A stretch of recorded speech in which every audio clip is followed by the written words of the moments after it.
Hello, નમસ્કાર. જલસોની YouTube channel પર તમારું સ્વાગત કરીએ છીએ. પોડકાસ્ટ આજના દિવસનો એક બહુ જ ઇન્ટરેસ્ટિંગ ટૉપિક લઈને હું તમારા માટે આવી ગઈ છું. આમ જોવા જઈએ ને તો ગુજરાતીમાં કવિતા, વાર્તા, લેખકો આ બધા સાથેનો સંવાદ એ જલસો માટે નવી વાત નથી. અમે એની આસપાસ જ રહેતા હોઈએ છીએ.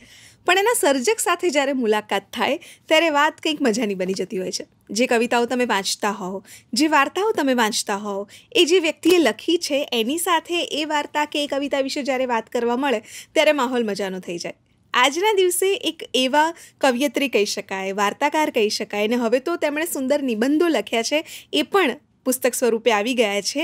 એવા બહુમુખી પ્રતિભાના જે ધની છે અને ખૂબ જ સુંદર એમનો અવાજ પણ છે, અને એ પોતે એમની કવિતા જ્યારે પઠન કરે ત્યારે તમને 100% એમની કવિતાઓમાં રચાયેલું ચિત્ર નજર સામે આવી જ જાય.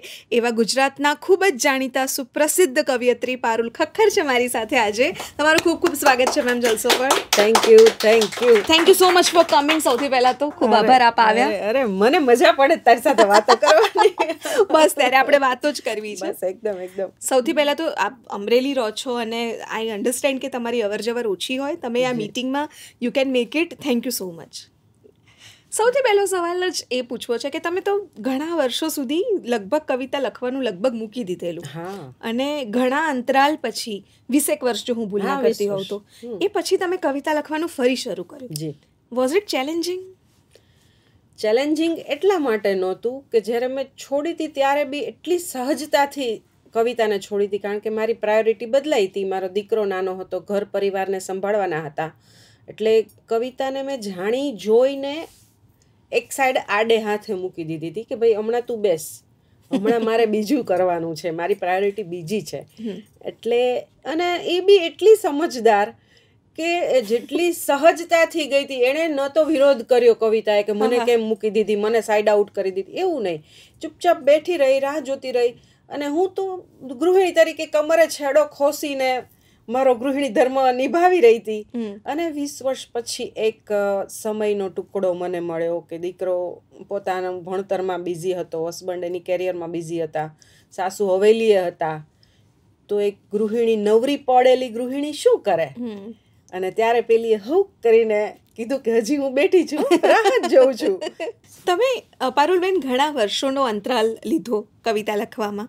20 વર્ષ પહેલાં જો હું ભૂલ ના કરતી હોઉં તો તમે કવિતા લખવાનું છોડ્યું. એની પહેલાં તમે લખતા હતા ને થોડા નાના મોટા મુશાયરાઓમાં પણ તમે હાજરી આપેલી. તો આવી રીતે જ્યારે તમે કોઈ કલાને મૂકી દો, આટલા બધા વર્ષો માટે મૂકી દો, તો સ્વાભાવિક રીતે એની પકડ છૂટી જાય તમારાથી. મોટાભાગે એવું થતું હોય છે. તો જ્યારે આટલા બધા વર્ષો પછી લખવાનું શરૂ કર્યું તો એ અઘરું હતું, મુશ્કેલ હતું, કઈ રીતે મેનેજ થયું? ના, એમાં એવું હતું કે જ્યારે મેં લખવાનું છોડ્યું ત્યારે એટલી સહજતાથી મેં કવિતાને એક સાઈડ મૂકી, કારણ કે મારી પ્રાયોરિટી અલગ હતી.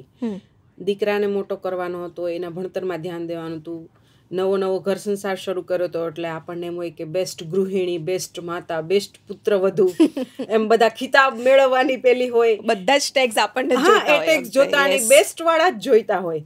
અને એ ત્યારે પ્રાયોરિટીમાં આવી ગયું એટલે કવિતાને મેં કીધું ભાઈ તું બેસ, હમણાં કવિતા માટેનો કોઈ માહોલ મારી પાસે છે નહીં. અને એ એટલી કયાગ્રી ને એટલી સમજદાર હતી કે ચૂપચાપ એક સાઈડ બેસી ગઈ અને રાહ જોતી રહી. એણે ક્વિટ ન કર્યું, ના મેં ક્વિટ કર્યું, ના એણે ક્વિટ કર્યું. એણે તમને ના છોડ્યા. હા, અને મેં બેને ન છોડી, પણ એ શાંતિથી બેઠી રહી. અને 20 વર્ષ પછી દીકરો પોતાની રીતે ભણતો થયો, પોતાની કેરિયરમાં લાગી ગયો, હસબન્ડ પોતાની કેરિયરમાં બિઝી હતા, સાસુજી હવેલીમાં અને સત્સંગમાં બિઝી હતા.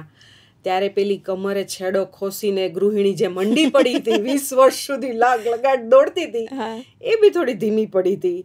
અને એની પાસે સમયનો એક સરસ મજાનો ટુકડો મળી ગયો એને 20 વર્ષે પોતાની જાત માટે. તો ત્યારે પેલી હાઉ કરીને પોતાની હાજરી પુરાવી કે ભાઈ હું છું, હજી હું ક્યાંય ગઈ નથી, અહીંયા જ છું.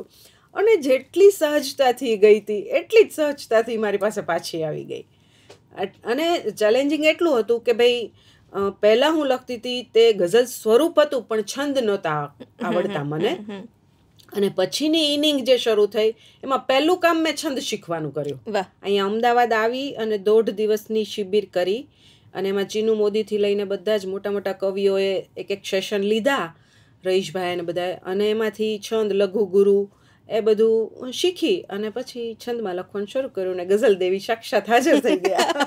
જે કવિતા તમારી બેનપણીની જેમ શાંત બેસી રહી હતી થોડા વર્ષો, કે તું ફ્રી પડે ત્યારે હું તારી થઈશ, બિલકુલ. તો એ કવિતાએ શું આપ્યું પાછી આવ્યા પછી? સાચું કહું ને તો હું કોઈ વ્યક્તિ, કોઈ સમય કે કોઈ વસ્તુએ, અને કવિતાએ તો નહીં જ, કે એણે મને શું આપ્યું ને એવું હું કોઈ દિવસ વિચાર જ નથી કરતી. આપવું, લેવું, શું મેળવ્યું, શું ગુમાવ્યું, એવા લેખાજોખામાં હું પડતી જ નથી.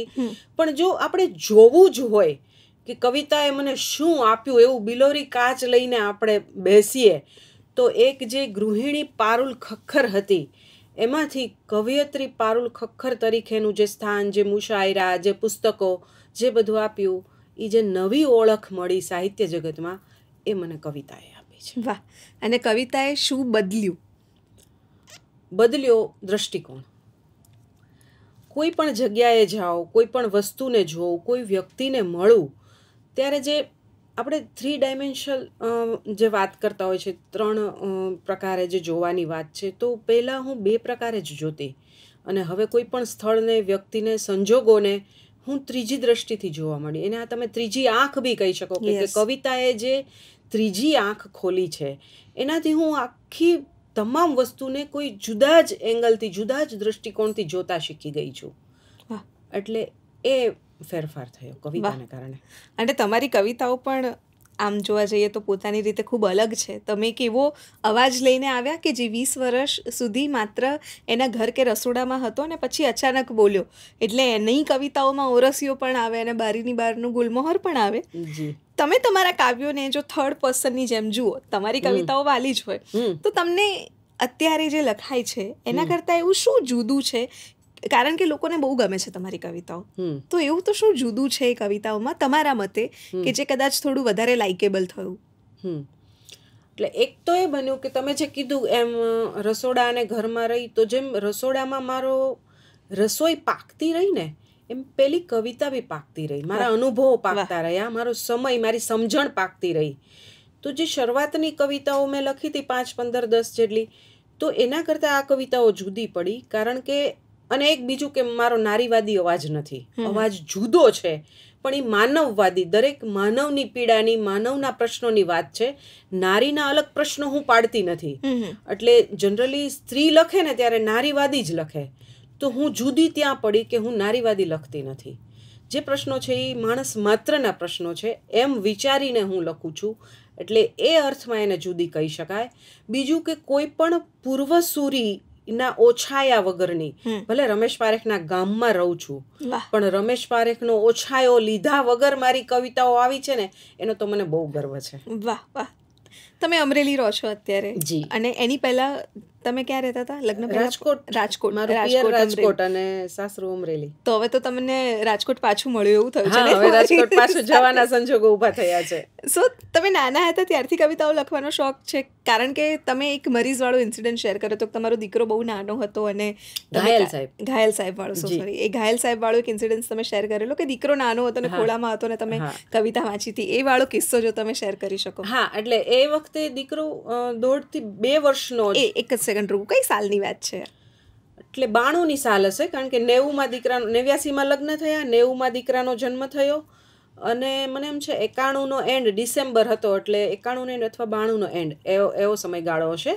ત્યારે રાજકોટમાં સરગમ ક્લબને કંઈક 25 વર્ષ પૂરા થતા હતા, એ નિમિત્તે કાર્યક્રમ હતો, મુશાયરો. હા, મુશાયરો હતો અને કવિયત્રી સંમેલન જ હતું. તો એ વખતે રમેશ પારેખ અને અમૃત ઘાયલ અને રાજકોટના કમિશનર શ્રી અને અમરેલીના કવિઓ એ બધા નીચે બેઠા હતા અને બહેનો બધી સ્ટેજ ઉપર હતી. એટલે પછી કાર્યક્રમ પૂરો થયો ત્યારે ઘાયલ સાહેબને સ્ટેજ પર બોલાવ્યા અને આભાર વિધિ અને કંઈક 2 શબ્દો બોલવાનું કહેવામાં આવ્યું. ત્યારે ઘાયલ સાહેબે એમ કીધું કે આજે 2 ઐતિહાસિક ઘટના બની છે કે ઘાયલ નીચે બેઠો છે અને બહેનો ઉપર બેઠી છે. એવું ક્યારેય નથી બનતું. અને બીજું કે એક મારો દીકરો એ વખતે નાનો હતો, રમતો આખા સ્ટેજ ઉપર આંટા મારતો હતો, બહુ મોટું સ્ટેજ હતું, તો આંટા મારતો હતો અને પછી થાકી ગયો અને રાતનો સમય હતો, તો આવીને મારા ખોળામાં સૂઈ ગયો.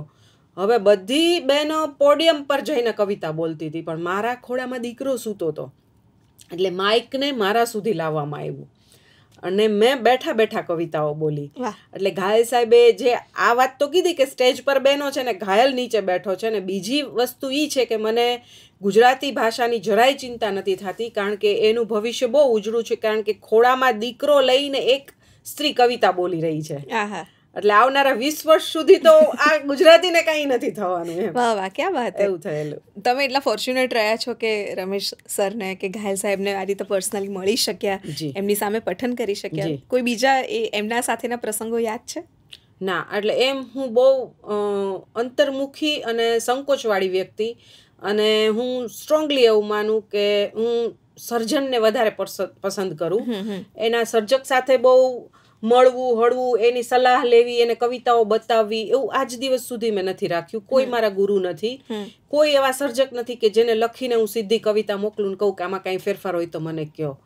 એટલે એવો સંબંધ કોઈ સાથે હતો જ નહીં. હું જ શિક્ષક, હું જ એની માતા અને હું જ સ્ટુડન્ટ, બધા જ રોલ મેં જ ભજવ્યા. એટલે એ લોકો માત્ર આદર્શ તરીકે, એક સારા સર્જક તરીકે એ લોકોને ઓળખું છું, બાકી કોઈ સાથે એવી રીતનો સંબંધ નહીં. તો તમને કવિતા, તમે વાંચતા તો ઘણા બધાને હશો, કોની કવિતાઓ સૌથી વધારે ગમે? રમેશ પારેખની. રમેશ પારેખ. અને ગઝલો કોની સૌથી વધારે ગમે? ગઝલો બી એવું સ્પેશિયલ નહીં, જ્યારે જેની ગમી જાય એની ગમી જાય, એમ કે કોઈ સર્જક સંપૂર્ણપણે ગમે એવું મને નહીં. કોઈ ઓકે, કોઈ એકાદ કવિતા એમની ગમી જાય. રિસેન્ટ ટાઈમમાં કોણ ગમે છે, કોને વાંચવાની મજા આવે છે? એટલે બહેનોમાં હું જોઉં તો મને હર્ષા દવેની ગઝલો બહુ ગમે છે. નેહા પુરોહિતના ગીત મને બહુ ગમે છે. અનિલ ચાવડા, ભાવેશ ભટ્ટ અને ભાવિન ગોપાણીની ગઝલો બહુ ગમે છે. એ તો છે જ સુંદર. અને કૃષ્ણભાઈના ગીતો ગમે છે.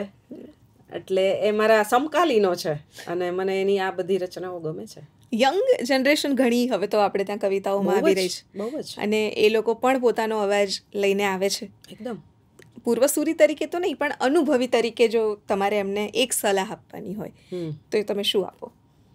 સાચું કહું તો હું સલાહ આપવામાં જ નથી માનતી, કારણ કે મેં કોઈની સલાહ લીધી નથી. અને સર્જક તરીકે હું તો કહું, કોઈ સલાહ આપવી બી ન જોઈએ અને કોઈની સલાહ લેવી બી ન જોઈએ. અંદરના અવાજને જ અનુસરવું જોઈએ, કારણ કે નહીતર તમે કોઈની સલાહમાં, કોઈના ઓછાયામાં, કોઈની શિખામણમાં આવીને તમે લખતા થશો તો તમારી જે કેડી કંડારવાની છે એ રહી જશે. વાહ, એકદમ સાચી વાત છે. આમ બહુ જ સાચી વાત છે. હવે કવિતા વિશે વાત કરી, હવે આપણે જરાક તમારા એક જુદા અનુભવ પર આવીએ. તમે થોડા સમય 3 વર્ષ પહેલા લગભગ વિપસ્યના માટે ગયા. ના, મેં તો 2017 ઓહો, એટલે લગભગ 6 વર્ષ 6 વર્ષ થયા વિપસ્યનામાં ગઈ. એ વખતે તમે ફેસબુક પર પેલી નાની નાની સરસ પોસ્ટ લખતા હતા કે આજે આવો અનુભવ થયો, આજે તેવો અનુભવ થયો, અને એ બધા અનુભવોના નિચોડ જેવું આ એક સરસ મજાનું પુસ્તક છે, જે લોકો મારા હાથમાં જોઈ શકે. પ્રલંબ રાસની કથા આનું નામ છે. વિપસ્યના સાધનાના સ્મરણ લેખ બાય પારુલ ખખ્ખર. અને આ ટૂંક સમયમાં જલસો પર ઓડિયો સ્વરૂપે પણ આવવાનું છે. તમે પુસ્તક અત્યારે જ ખરીદી લેજો અને વાંચજો, અને એ સ્મરણો જે છે આખા ઓડિયો પેકેજ કરીને મૂકીશું. તમને અમારા પોડકાસ્ટથી અને ઇન્સ્ટા ફેસબુકથી ખબર પડી જ જશે એના વિશે. પણ એક તો આ સાધના વિપસ્યના, ઘણા બધા લોકો એના વિશે વાંચે છે, પણ એક્ઝેક્ટલી કરવાનું શું હોય છે ત્યાં, એના વિશે જો થોડી વાત તમે કરી શકો. બિલકુલ. એક જ વાક્યમાં કહેવાનું હોય ને તો ત્યાં કાંઈ જ કરવાનું હોતું નથી. હાય. કારણ કે ત્યાં તમે કંઈ કરવા નથી જતા. તમે જે બધું કરીને પથારા કરીને બેઠા છો ને, એ સમેટવા જવાનું છે. વાહ. એ સંકેલવા જવાનું છે. આપણે માનસિક રીતે એટલા બધા ફેલાયેલા છીએ અનેક દિશાઓમાં, અનેક વિષયોમાં, અનેક વ્યક્તિઓમાં, અને પછી આપણે જ ગૂંચવાઈ જાય છીએ. ઓલું તમે પતંગ ચગાવતા હો ત્યારે બહુ ઢીલ દીધી હોય ને, તો પછી જ્યારે પતંગ ઉતારવાનો સમય આવે ને ત્યારે પેલા ગૂંચડા થાય દોરાના. એક્ઝેક્ટ એવી જ પરિસ્થિતિ આપણા જીવનમાં થતી હોય છે કે જ્યારે પછી પતંગ ઉતારવાનો સમય આવે ને ત્યારે ગૂંચડા જ હોય, ને પછી એ પેલો મેરો શેર છે ને, એક પણ છેડો મળેના ગૂંચનો એટલું અઘરું કરી બેઠા છીએ. તો એટલું અઘરું કરી બેઠા હોય ને, પછી વિપસ્યનામાં જાય ને તો આ બધા જ દોર ઉકેલાઈ જાય, બધા છેડા ઉકેલાઈ જાય, સરસ મજાની ઓલી નાનકડી દડી બની જાય. પેલી ગૂંચ લઈને ગયા હોય ને, આવીને પેલી દડી લઈને બાજુમાં મૂકી દેવાની કે બસ ઉકેલાઈ ગઈ. તો એ અનુભવો પરથી લખાઈ પ્રલંબ રાસની કથા. જી. અને આટલો બધો ટાઈમ કેમ લીધો આનું પુસ્તક કરવામાં? 6 વર્ષ પહેલા ગયા હતા.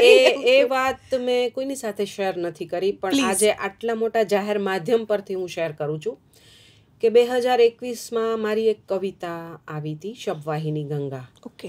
એ ખૂબ વાયરલ થઈ અને એના હકારાત્મક ને નકારાત્મક બંને પ્રકારના પ્રતિભાવો મારા સુધી પહોંચ્યા હતા. કોવિડ સમયે.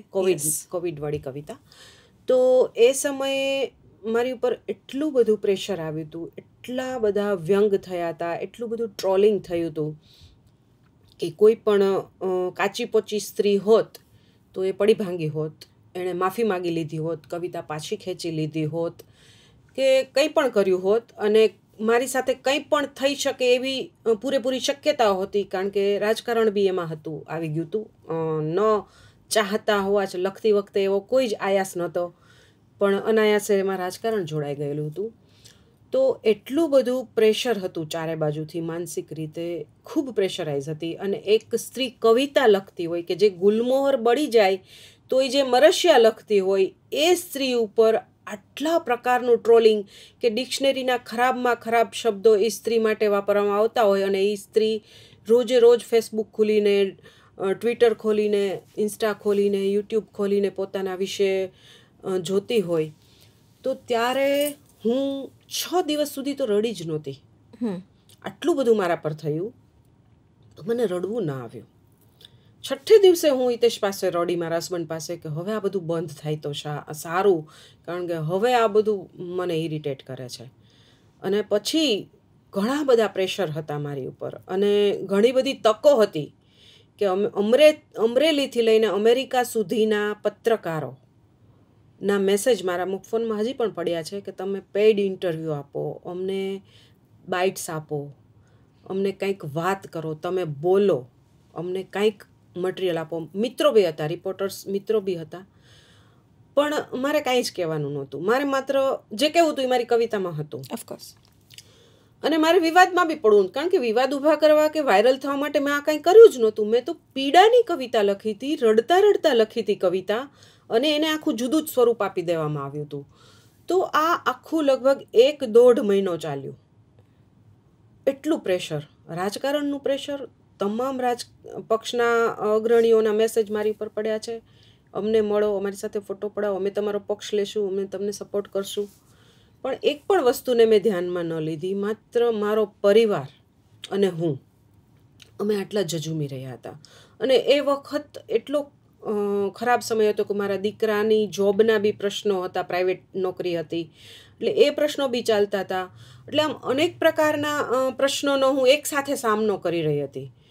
પછી એ બધું પસાર થઈ ગયું, ધીમે ધીમે એ સમયગાળો જતો ગયો. પછી 1.5 વર્ષ થયું એ વાતને. 2021 મેમાં આ બધું બન્યું હતું.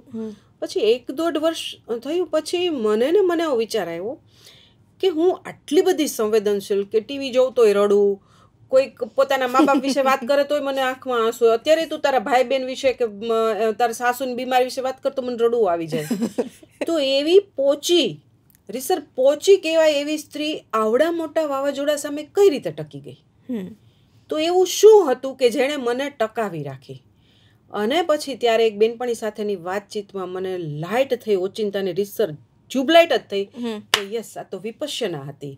કે એણે જે સમતા ભાવ મને શીખવ્યો, એણે જે અનટચ રહેવાનું શીખ્યું, એણે જે રાગ દ્વેષના લટકણિયા વગર આખી ઘટનાઓને જોતા મને શીખવ્યું, એ મેં એટલું સરસ રીતે શીખી લીધું હતું, એટલી સરસ રીતે મારા જીવનમાં આવી ગયું હતું કે આ બધી ઘટનાઓએ મને ટચ જ ન કરી, મને તૂટવા ન દીધી, મને ભાંગી પડવા ન દીધી. લોકો એવી તૈયારીમાં બેઠા હતા કે આ અંડરગ્રાઉન્ડ થઈ ગઈ છે, આ હવે ફેસબુક બંધ કરી દેશે, આ આમ કરી નાખશે, આ કિડનેપ થઈ જશે, આનું આવું થઈ જશે. પણ મારું કાંઈ જ ન થયું. એ પહેલાં જેમ જીવતી હતી એમ જ હું જીવતી રહી. તો આ ટકાવી રાખનારી આ વિદ્યા છે, વિપશ્યના. તો પછી મને એમ થયું, બાકી એકચ્યુઅલી હું વાર્તા સંગ્રહની તૈયારી કરી રહી હતી. હા, યસ. તો બધા વાર્તા સંગ્રહની રાહ જોઈ રહ્યા હતા, અને સડનલી મેં આ પુસ્તક કરવાનું નક્કી કર્યું કે જે વિદ્યાએ મારા જેવી સાવ પોચી ગભરૂ સ્ત્રીને આટલી મક્કમ, આટલી જોરદાર પરિસ્થિતિમાં ટકાવી રાખી, આવા વાવાઝોડામાં મૂળ સોતા ઉકળી જાય એ વખતે મારા એક પણ મૂળિયું તૂટવા દીધા વગર મને જો ટકાવી રાખી છે, તો આ વિદ્યાએ ટકાવી. તો આ વિદ્યાને સલામી આપવા માટે હું આ પુસ્તક કરું કે આ પુસ્તક વાંચીને 5 જણા બી વિપશ્યના કરશે ને તો મારું પુસ્તક લખેલું લેખે લાગશે. વાહ, ક્યાં વાત હે. એટલે મેં આ પુસ્તક લખ્યું. મારો બીજો સવાલ જ એ હતો કે વિપશ્યનાએ તમને શું આપ્યું છે, પણ તમે એ જ જવાબ આપી જ દીધો છે કે આટલી બધી મજબૂતાઈ એણે આપી છે. જી. તમે એવું માનો છો કે લગભગ જીવનના દરેક તબક્કે આપણે ક્યાંક ને ક્યાંક ઢીલા પડતા હોઈએ છીએ, બહુ જ. સામાજિક રીતે, પર્સનલી, ફિનાન્શિયલી. બિલકુલ. અને આજકાલની તો જનરેશન પણ એક જાતના પેલા ચેઝિંગ વાળા ઝોનમાં અમે બધા જીવતા હોઈએ કે આ થયું તે થયું. તો વિપશ્યના કરવી જ જોઈએ, અથવા એ કરવાથી કદાચ જે સ્ટ્રેસ છે એનાથી દૂર થઈ શકાશે. બિલકુલ બિલકુલ. એ છે ને એકચ્યુઅલી ક્લિનિંગની પ્રક્રિયા છે. આખું તમારું આંતરિક વિશ્વ છે એમાં જે ઝાડા પડી ગયા, કોઈ પણ ઘટના બને ને એટલે એની તમારા મન ઉપર છાપ પડે. એ છાપ પડે પછી ધીમે ધીમે એ છાપ ઘાટી થતી જાય અને અમુક લોકો માટે તમારી ધારણાઓ હોય એ પૂર્વગ્રહોમાં બંધાતી જાય. આવી બધી ઘટનાઓની મન ઉપર બહુ મોટી અસર થતી હોય અને પછી ધીમે ધીમે ધીમે એ એટલી ઘાટી થતી જાય કે ત્યાં ગઠ્ઠા જામવા માંડે. સાચી વાત. અને એ ગઠ્ઠા ઓગાળવા આપણી તાકાત બહારની વાત છે. તો જ્યારે તમે વિપશ્યના કરો છો ત્યારે આ આખું જ જે વોશ આઉટ થઈ જાય છે, આખી બધા ઝાડા ખુલી જાય, બધી જે ગાંઠો છે એ ખુલી જાય, ઓગળી જાય. તમારી માન્યતાઓ, તમારા જે પૂર્વગ્રહો, તમારી જે ગાંઠો છે એ બધી જ ખુલી જાય અને તમે એક આખી ક્લિનિંગ પ્રોસેસ છે કે જે વોશિંગ મશીનમાં કપડું જાય અને આખું સ્પિન થઈને આખું કોરું કડાક નવા જેવું થઈને આવે એકદમ, એવી આખી પ્રોસેસ છે, ક્લિનિંગ પ્રોસેસ. બહુ આધ્યાત્મિક પણ લાગે છે આખી આ જે પ્રોસેસ છે, ઘણી આધ્યાત્મિક લાગે છે, કારણ કે સ્પિરિચ્યુઅલ નથી કહેતી અથવા રિલિજિયસ પણ નથી કહેતી, આધ્યાત્મિક છે, અલગ રીતે તમને અડે છે.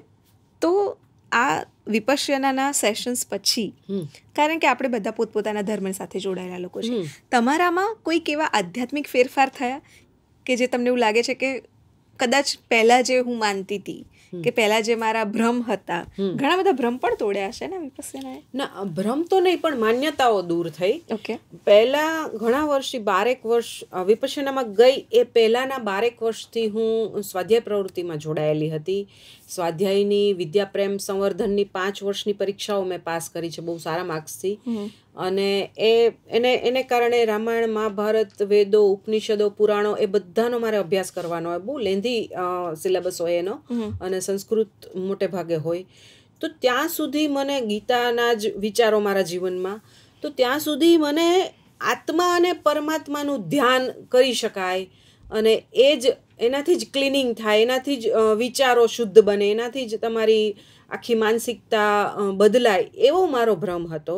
અને વિપશ્યનામાં શરીરની સાધના છે, એમાં કોઈ આધ્યાત્મ નથી, એમાં કોઈ આત્મા પરમાત્મા નથી, કોઈ કંઠી, કોઈ માળા, કોઈ છબી, કોઈ રૂપ, કોઈ સ્વરૂપ, કોઈ ફૂલ, કોઈ પાંદડું, કશુંય નથી. ઉલટાને એ બધું તો ઘરે છોડીને જવાનું છે.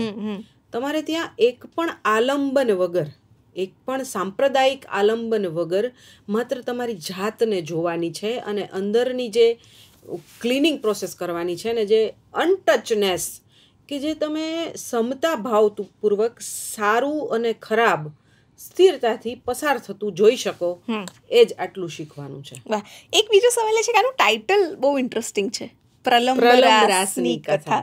હા, આ કઈ રીતે સૂચ્યું? હા, એટલે મારી એક કવિતાનો શેર છે. અચ્છા. કે વણાક, ઠેસ, કાંકરા અને પ્રવાસની કથા. કે વણાક, ઠેસ, કાંકરા અને પ્રવાસની કથા નથી વિરામ પામતી પ્રલંબરાસની કથા. વાહ વાહ. તો આપણું જીવન છે પુનરપી જનનમ પુનરપી મરણમ, અને બાળપણ, યુવાણી ને વૃદ્ધાવસ્થા, પાછું મરણ, પાછું જન્મ, આ આખી જે ઘટના રાસ છે, આખું મહારાસ, જેને અધ્યાત્મમાં મહારાસ કહેવાય છે. તો આ જીવન છે પ્રલંબ રાસની કથા છે. તમે ખાલી બાળપણ વાળો રાસ રમી લીધો તો એમ નહીં ચાલે. તમારે યુવાની વાળો, સંઘર્ષ વાળો, પરીક્ષા વાળો, જોબ વાળો, બધા રાસ રમવા પડશે. એટલે એમાં ચલતી આવે, દોઢિયો આવે, હુડો આવે અને 2 તાલે આવે, 3 તાલે, બધા પ્રકારનો રાસ રમવો પડે છે. સાચી વાત છે. કઈ માત્ર લાસ્યથી નથી પતતું. એમાં તો હિંચાઈ લેવી પડે ને ઉડોય લેવો પડે, સામા ધડીકા લેવા પડે, બધું થાય ને. આના બધા ધડીકા લેવાની હિંમત જ કદાચ આ વિપસ્સનાએ આપી છે તમને. એક્ઝેક્ટલી. એટલે આ પ્રલંબ રાસની કથા છે કે જીવન છે ને એ આમ પ્રવાસ તો છે જ, પણ ગોળ ગોળ ફેરવે છે તમે. બહુ જ સાચી વાત છે. એટલે આ પ્રલંબ રાસની કથા છે. પુસ્તકનું વિમોચન પણ થયું ને ખૂબ ખૂબ અભિનંદન આપને એના માટે. પણ તમારા વિમોચન મને એવું લાગે છે કે ઘણા બધા સુંદર હોય છે. મને યાદ છે કલમને ડાળખી ફૂટીના વિમોચનમાં લગભગ આખો હોલ હકડે ઠઠ ભરેલો, નવજીવન વાળો, અને અમે હતા ત્યાં અને લગભગ એક વ્યક્તિ હાજર હતી ત્યાં. બહુ સાહિત્ય જગતની અને બીજા અનેક ફિલ્ડમાંથી ને ગામે ગામથી લોકો આવ્યા હતા. તમારું ફેમિલી સ્પેશિયલી આખું ત્યાં હતું. સો આ પુસ્તક કલમને ડાળખી ફૂટી પહેલું છે, સ્વાભાવિક રીતે જ બહુ નજીક હોય.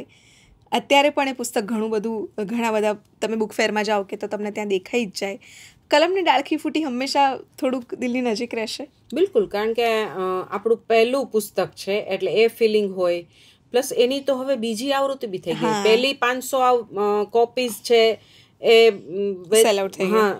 અને આ બીજી આવૃત્તિ RR શેઠ દ્વારા થયેલી છે, તો એ પુસ્તક સફળ બી કહેવાય કે ભાઈ એની બીજી આવૃત્તિ થઈ છે. અને મારી 350 જેટલી ગઝલમાંથી માત્ર 70 ગઝલો લઈ અને કઠોર શિક્ષકની જેમ મેં પસંદ કરીને એ પુસ્તક કર્યું છે. તમે તમારા નિરીક્ષક જે બન્યા છો એ પુસ્તક માટે. એટલે એ પુસ્તક તો સવાલ જ નથી. તમે હમણાં જ વાત કરી કે આ પુસ્તક તો કોઈ પ્લાનમાં હતું નહીં, વાર્તાઓનો સંગ્રહ આવવાનો હતો. જે લોકો અમને અત્યાર સુધીની વાતચીતથી કદાચ એવું લાગ્યું હોય કે કવિતાઓ તો લખે જ છે બેન, અને આ એમનું એક સુંદર અનુભવનું પુસ્તક છે, પણ એમની વાર્તાઓ પણ એટલી જ બધી મજબૂત હોય છે. એમણે પોતે ઘણી વાર્તા શિબિરોમાં જઈને વાર્તાઓ સમજીને લખી છે. જલસો પર પણ એમની કેટલીક વાર્તાઓ અમે સ્પેશિયલી વાંચીકમમાં વાંચીને સુંદર રીતે મૂકી છે.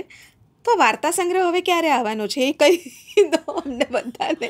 એનું કોઈ જ અત્યારે મને કાંઈ ખબર નથી. હજી તો હું પ્રલંબ રાસની કથાના કેફમાં જ છું. પણ અમે તમારી વાર્તાઓની પણ એટલી જ રાહ જોતા હોઈએ છીએ, કારણ કે એ વાર્તાઓ ગલો ગોર હોય કે બીજી બધી જે આપણી ત્યાં એપમાં છે એ બધી સુંદર બધી વાર્તાઓ છે. એટલે વાર્તાઓ પણ એટલી બધી સુંદર, કવિતાઓ, વાર્તાઓ, હવે તો નિબંધો. પારુલબેનને સૌથી વધારે પારુલ ક્યાં મળે? પારુલ દે ક્યાં મળી આવે? શું લખતા મળી આવે? ગીત સંગ્રહમાં. ગીત સંગ્રહમાં? હા, જેની હજી આપણે વાત જ નથી. હા, એ જ ગીતો તો તમે સંભળાવો તો અમને. ચલો એકાદું ગીત સંભળાવી જ દો આ વાત ઉપર. હા, એટલે મારો જે 2018માં મારું પહેલું પુસ્તક આવ્યું કલમને ડાળખી ફૂટી, પછી 2021ના માર્ચમાં ધૂળેટીને દિવસે મારો બીજો કાવ્ય સંગ્રહ કે જે ગીત સંગ્રહ કરિયાવરમાં કાગળ, યસ, બરાબર, એમાં બધા જ ગીતો છે. અને ખાસ કરીને એમાં ગીત કથાઓ છે કે જે કવિતાની અંદર વાર્તા છુપાયેલી હોય.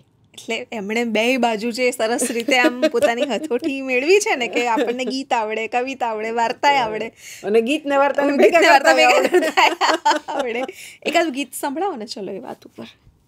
છે ને વેણીભાઈ પુરોહિતની એક પંક્તિ છે કે આપણામાંથી કોક તો જાગે, એ પ્રકારની એની કવિતા છે. એનું પહેલું પંક્તિ આવી છે. તો એ મને સાંપ્રત સમયની અમુક પરિસ્થિતિ જોતા એમ લાગે કે ભાઈ ખરેખર આપણામાંથી કોઈક તો જાગે. તો એ પંક્તિ લઈને મેં એક ગીત લખ્યું છે કે આપણામાંથી કોક તો જાગે એમ બોલીને ગામના મરદ હૈને લાંબા પગ કરીને તકીએ ટેકા દઈને હુકા ગડગડાવે. કોક તો જાગો, કોક તો જાગો, જુગ જુનેરી નિંદરા ત્યાગો એમ બોલીને ગામની બાયું જાહલ ડેલા ખટખટાવે. જાગવું ઝોલા ખાય રે તઈએ જાગવું ઝોલા ખાય. કે મરને મલક જાય ખાડામાં, મરને મલક જાય ખાડામાં, મરને મૂડી જાય ભાડામાં, મરને જુવાન જાય ધાડામાં. બાપ દાદાના સોનલા ખેતર ભાગિયા વાવી ખાય ને ભલે રોજડા ખૂંદી ખાય. દાગીના ગીરવે મૂકી ઘરના મોભી મૂછના પૂળા ચમચમાવે. જાગવું ઠેબા ખાય રે ત્યારે જાગવું ઠેબા ખાય. ને ચેતજો ખાલી નામ છે મોટા. વાહ. કે ચેતજો ખાલી નામ છે મોટા, ચોફર તેચડ કાઢ છે ખોટા, થીર રહેના ગોળિયા લોટા. કાંખમાં ઘાલી ઘોડિયામાં લઈ જાય રૂપાળા હાલા વાલા, ગાય ને પછી સપના હારે ઘેનની ગોળી પાઈને વાહા થપ થપાવે. જાગવું પોઢી જાય રે તઈએ જાગવું પોઢી જાય. ને નપાણીઓ આ રોગ છે છાનો, નપાણીઓ આ રોગ છે છાનો, ખૂબ જગાડ્યો મોટડો નાનો, તોય ચડ્યો ના વીરને પાનો. દૂંટીએથી હું કાર કરીને, ફેણ ચડ્યો ફૂતકાર કરીને, ડણકું દેતો દોટ મૂકીને, કોઈ ના આવ્યો સાત પાતાળી, ધરતીને જે ખળભળાવે. જાગવું ખોટી થાય રે તઈએ, જાગવું ખોટી થાય. તો હવે આ પરિસ્થિતિ હતી. તો પછી શું થાય છે કે હાય હવે તો એક જ આરો, કે હાય હવે તો એક જ આરો, ઘૂમટામાંથી થાય હોંકારો, ગઢમાં છોને થાય દેકારો. દાંતિયા મેલી, આભલા મેલી, કાજળ ચૂડી, ચાંદલા મેલી, નમણી નાગર વેલ, યુગોથી રામ થયેલો પંડનો દીવો ઝગમગાવે. જાગવું બેઠું થાય રે તઈએ, જાગવું બેઠું થાય. ને થઈ ન એકે પળરે ખોટી, થઈ ન એકે પળરે ખોટી, તેજ કર્યા હથિયાર હથોટી, એકલ પંડે કોટી કોટી. ગામની બાયુ રણશીંગા લઈ, તીર પોઢેલા મગર મચ્છા, કુઈ પોઢેલા દેડક બચ્ચા, સૌના બેરા કાનના પડળ ધણ ધણાવે. જાગવું જાગી જાય રે તઈએ, જાગવું જાગી જાય. આપણામાંથી કોક તો જાગે, આપણામાંથી કોક તો જાગે. વાહ વાહ વાહ વાહ વાહ પારુલબેન, થેન્ક યુ. એમની ગીત સૃષ્ટિમાં પણ જુદો જ લય છે. હો, બહુ જુદો લય છે. બહુ સુંદર વાત છે. એક કવિતા અને વાર્તા છે, એ બધાથી એક જુદો સવાલ મારે તમને પૂછવો છે. અત્યારે કેવું થાય છે કે 1-2 વર્ષનો પણ ગેપ પડી જાય ને કોઈ પણ યુવાનને કે કોઈ યુવતીને એની કરિયરમાં, તો એ લોકોને એવું લાગે કે અમે તો પતી ગયા, અમે પાછળ રહી ગયા, હવે તો કંઈ નહીં થાય. કોઈક તમને કહું તો યુવતીઓ લગ્ન કરતા ડરતી હોય છે. જે કરિયર વુમન હોય એમને એવું હોય કે લગ્ન કરી લઈશું તો હવે આગળ નહીં વધી શકીએ, રહી જઈશું પાછળ. અને ડિમાન્ડ પણ એવી જ છે સમયની, જે પ્રકારે કોર્પોરેટ્સ વર્ક કરે છે એમાં કોઈ શંકા જ નથી. તો કારણ કે તમે યોગ્ય વ્યક્તિ છો આ જવાબ આપવા, તમે 20 વર્ષનો બ્રેક તમારી ગમતી ફિલ્ડમાં લીધો છે, તો તમે એ લોકોને કંઈક સલાહ તો નહીં પણ તમે તમારો અનુભવ શેર કરી શકો કે બ્રેક લેવાથી અથવા મોડા શરૂ કરવાથી પણ કંઈ બહુ ઝાઝું નુકસાન નથી થતું. હા, હવે હું છે ને અત્યારે મારા મમ્મીની એક વાતને ટાંકીશ. કે મારા મમ્મી એવું કહે કે ક્યારેક વહેલા ઉઠે લાભ હોય અને ક્યારેક મોડા ઉઠે લાભ હોય. એટલે કોઈ વસ્તુ વહેલી કે મોડી નથી હોતી. જો તમારા પ્રયત્નોમાં અને તમારા પ્રારંભમાં એ વસ્તુ હશે તો તમને મળવાની જ છે. ઘણીવાર તમે કેરિયર માટે થઈને મેરેજ નથી કરતા અને કન્ટિન્યુ રહ્યો છો તોય તમારી કેરિયર ડાઉન થવાની હશે તો થવાની જ છે. અને જો તમે બ્રેક લ્યો છો અને છતાંય તમારી મહેનતને પ્રારંભ હશે તો તમે ફરી પાછા ત્યાં ગોઠવાઈ જ શકવાના છો. એવું જરાય જરૂરી નથી. એટલે હું એવું નથી માનતી કે આવા કોઈ ગેપ લેવાથી તમારો ટ્રેક છે તે સાઈડ આઉટ થઈ જાય, એવું હું નથી માનતી. કારણ કે ખાલી છોકરીઓ નહીં, આજના યંગસ્ટર્સ બધા જ એ લોકો કરિયરને સેટ કરવા માટે એટલા બધા સ્ટ્રેસ હોય છે, એ લોકો એટલા બધા સ્ટ્રેસ થતા હોય છે કે ડિપ્રેશન કે એન્ઝાયટી સુધી પહોંચી જતા હોય છે. સો તમે એક એવું ઉદાહરણ છો કે કદાચ તમારી વાત અમે કહીએ કે આવું કરી શકાય તો એ અમે યોગ્ય વ્યક્તિઓ નથી એ કહેવા માટે, તમે છો. તો બેઝિકલી એવી કઈ શક્તિ છે કે જેણે તમને આ ગેપમાં ટકાવી રાખ્યા? કે એક એવી આશા તો હશે ને કે એક દિવસ તો હું ત્યાં પાછી જવાની છું, એવો વિશ્વાસ હતો? નહીં. મારામાં જે વેરાયટી છે ને એ છે કે મારે કંઈ જોતું જ નથી હોતું, મારે ક્યાંય પહોંચવું જ નથી હોતું. અને બધાને બહુ અજીબ લાગે છે પણ દરેક વખતે હું કહું છું કે હું સપના જ નથી જોતી. હા, હું સપના જ નથી જોતું. મારે કંઈ જોઈતું નથી, મારે કંઈ મેળવવું નથી, મારે ક્યાંય પહોંચવું નથી. હું કરું છું બસ સમય આવે એટલે. એવું નથી કે હું નિજાનંદ માટે જ કવિતા લખું છું, નિજાનંદ માટે જ કરું છું, એવું એવા બી ખોટી વાત હું નહીં કરું. પણ મને મજા આવે છે, મને કરવું ગમે છે અને આ વસ્તુ લોકો સુધી પહોંચવી જોઈએ એમ કરીને હું ક્યાંય પણ આ મારા લખાણને પ્રગટ કરું છું. અને પછી એની રીતે જો એનામાં દમ છે ત્યાં સુધી પહોંચશે, એનામાં દમ નહીં હોય તો એ અટકી જશે. એક કવિતા હતી એના 50 ભાષાઓના અનુવાદ થયા, એક કવિતા હતી એના 10 ભાષામાં અનુવાદ થયા, અને એક કવિતા બાકીની 500 કવિતા એવી છે કે એના એકેય ભાષામાં અનુવાદ નથી થયા. તો દરેક એની પેલી ક્ષમતા લઈને આવે છે કે ક્યાં સુધી પહોંચશે. એટલે એ એક મારામાં ક્વોલિટી ગણો તો ક્વોલિટી અને એ મારો એક અવગુણ ગણો તો અવગુણ કે મારે ક્યાંય પહોંચવું જ નથી હોતું, મારે કંઈ કરવું જ નથી હોતું. પણ તમારે એવું ન રાખવું, કારણ કે મારું નસીબ સારું છે કે મારે ક્યાંય પહોંચવું નથી છતાં મને બધે પહોંચાડે છે. પણ બધા એવું ના રાખે. બધા હાથ જોડીને બેસી જાય કે અરે ક્યાંય પહોંચવું જ નથી, પારું ને આવું કહેતા હતા ને આપણે બેઠા છીએ. સંતોષ રાખી શકાય, કદાચ હડબડાટી ઓછી રાખો તો સારી વાત છે. પણ તો એવોર્ડ મળે ત્યારે મજા તો પડતી જ હશે ને? બિલકુલ બિલકુલ મજા પડે, લે બિલકુલ મજા પડે. કોને ન ગમે? તમને અત્યાર સુધી કુલ કેટલા એવોર્ડ્સ મળ્યા? હું તો ટ્રેક પણ નથી રાખી શકતી. હા, કાલે 17મો મળ્યો પરમ હે ને, જોયું એમને કશે નતું પહોંચવામાં 17 એવોર્ડ લઈ આવ્યા છે. પણ તમે કદાચ સ્વાભાવિક રીતે જે લોકો ફેસબુક પર એમને ફોલો કરે છે, ઇન્સ્ટા પર, ફેસબુક પર, ઘર પરિવારના સભ્યો તો જાણે કે જીવાદોરી જ છે. દરેક માટે એવું હોય જ સ્વાભાવિક રીતે, પણ તમે બહુ એક્સપ્રેસ પણ કરી શકો છો એ વસ્તુને. સમય સારો ના હોય અને તકલીફો તો દરેકના જીવનમાં રહેવાની જ છે. દીકરો, વહુ ને પતિ ને હવે તો તમે દાદી પણ બની ગયા છો. મારી મીઠડી. આ લોકોની સામે જોઈને જેવું થઈ જતું હશે ને કે જે થવું હોય થાય. જેમ કે આપણે હમણાં શબવાહિની વિશે પણ વાત કરી, તો આ લોકો જ હશે ને કે જે આમ પાછળ ઉભા રહે. એ જ હતા, બીજું કોઈ જ નહોતું. જેને હું એવા સ્ટ્રોંગ પિલર્સ માનતી હતી કે હા આ તો મારા મિત્રો છે ને, આ તો ગમે ત્યારે અડધી રાત્રે અવાજ કરું તો ઊભા રહેવા છે, તો એવા કોઈ જ નહોતા. આખું સાહિત્ય જગતમાંથી અમુક જ લોકો હતા કે જેણે અવાજ દીધો ને બાજુમાં ઊભા રહ્યા.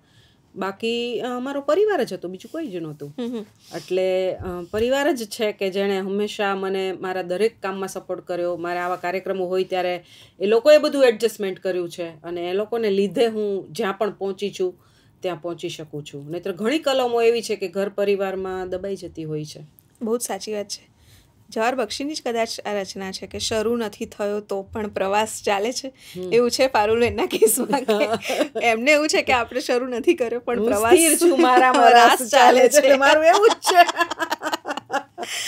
મને જ્યારે તમારી કવિતા કર્યાવરમાં કાગળ કે કલમને ડાળખી ફૂટી વાંચવાની બહુ મજા પડે છે. પણ એક એવી રચના છે કે જે સમહાવ જ્યારે તમે વાંચો ને ત્યારે એ જે લાગે છે એની અસર એ બીજા કાવ્યો વાંચવાથી પણ એટલા સરસ લાગે.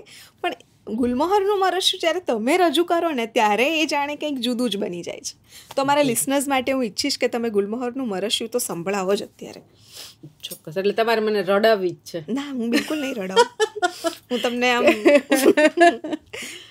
એટલા માટે, કારણ કે એ બહુ એક લિસનર્સને હું કહું બહુ અદ્ભુત ઘટના છે. કારણ કે મરશિયા એક તો હવે એ પ્રકાર જ આપણી લાઈફસ્ટાઈલમાંથી ગાયબ છે. એક સમય હતો જ્યારે કોઈ પણ વ્યક્તિનું મૃત્યુ થાય ત્યારે એની આસપાસના પરિવારજનોને રડાવવા માટે એક સ્પેશિયલી રુદાલી કરીને ગામની કોઈ સ્ત્રીઓ રહેતી ને જે મરશિયા ગાતી આવા પ્રસંગે આવીને, અને એ પછી કદાચ એમનું રુદન થોડું વધારે નીકળતું ને પછી એ લોકો શાંત થઈ જતા. માણસો માટે જ મરશિયા ગાવાની પ્રથા બંધ થઈ ગઈ છે ત્યારે ઝાડ માટે તો કોણ મરશિયું ગાય? તો એ પારુલબેન ગાય. ગુલમોહરનું મરસ્યું. ફટરે મુવા કાળ અરે તે ઝાડને માર્યું. ફટરે મુવા કાળ અરે તે ઝાડને માર્યું. ફટરે કાયર મારી મારીને ઝાડને માર્યું. હાય રે મારી રંગભરી મો લાતને મારી. હાય રે મારી રંગભરી મો લાતને મારી. હાય રે મારા છાંયડાની સો ગાતને મારી. હાય રે મારી રાત, મારી વાત, મારી આખે આખી જાતને મારી. જ્યારે તારું ઉદય ખાધું મૂળ ન રેજો. કે જ્યારે તારું ઉદય ખાધું મૂળ ન રેજો. જ્યારે તારું ખંધું ખૂટલ કુળ ન રેજો. આજથી રાતા ચોળની સાસા ધૌ તને. આજથી રાચા ચોળની સાસા દૌ તને. આજથી ખાડા ઘોર સબાકા દૌ તને. હાય રે વેડી ડાળ, વેડી ફાળ, મને માંડ મળેલી ભાળને વેડી. અબ ઘડીથી રૂવે રૂવે કોઢિયો થાજે. કે અબ ઘડીથી રૂવે રૂવે કોઢિયો થાજે. અબ ઘડીથી છેતર વચ્ચે ચાડિયો થાજે. મર્રે મારા ગુલમોહરી ગાનના વેરી. મર્રે મારા ફૂલ ગુલાબી ગાનના વેરી. મર્રે સાલા કાળ તને દઉં ગાળ, તે મારી નાળ વધેરી. હાય રે ભૂંડા ભૂખ તને ના જાણ, તે મારા હાડને માર્યું. હાય રે ભૂંડા ભૂખ તને ના જાણ, તે મારા હાડને માર્યું. હાય રે નરના ખોદ, તે રાતો રાત મારા ઝાડને માર્યું. ક્યા વાત હૈ. ફટરે મુવા કાળ અરે તે ઝાડને માર્યું. ફટરે કાયર મારી મારીને ઝાડને મારી. આહા, ક્યાં વાત હે પારુલબેન, બહુ સુંદર. આ તો મારી પર્સનલ લાલચ હતી આમાં તો કે મારે આ તો તમારી પાસે સાંભળવું જ. તમે મુશાયરામાં પણ આવો ત્યારે હવે એવું થાય કે ભાઈ એકનું એક નથી વાંચવું એટલે તમે પણ નવી કવિતાઓ જો વાંચો, પણ આમાં લાલચ એવી ફસાઈ છે કે આ તો એવું થાય કે ના એક વખત તો તમે સંભળાવો. એટલે મુશાયરામાં નહીં તો અમે તમને મળીને ગોઠવી પાડ્યું. તમે કહ્યું જ કે તમારે આમ બહુ ક્યાંય પહોંચવું નથી, પણ તમારી સફર તો તમને લઈ જ જવાની છે ને એમાં કોઈ જ શંકા નથી. તો હવે આવનારા આ વર્ષે બીજું શું પારુલબેન તરફથી મળવાનું છે અમને? ના, આ વર્ષે તો કંઈ નહીં મળે. એટલે વાર્તા સંગ્રહ ના પાડી દીધી હમણે, આ વર્ષે કંઈ નહીં મળે, એક ચોપડી મળી જાય, ખુશ રહો, વાંચો. બસ એમ.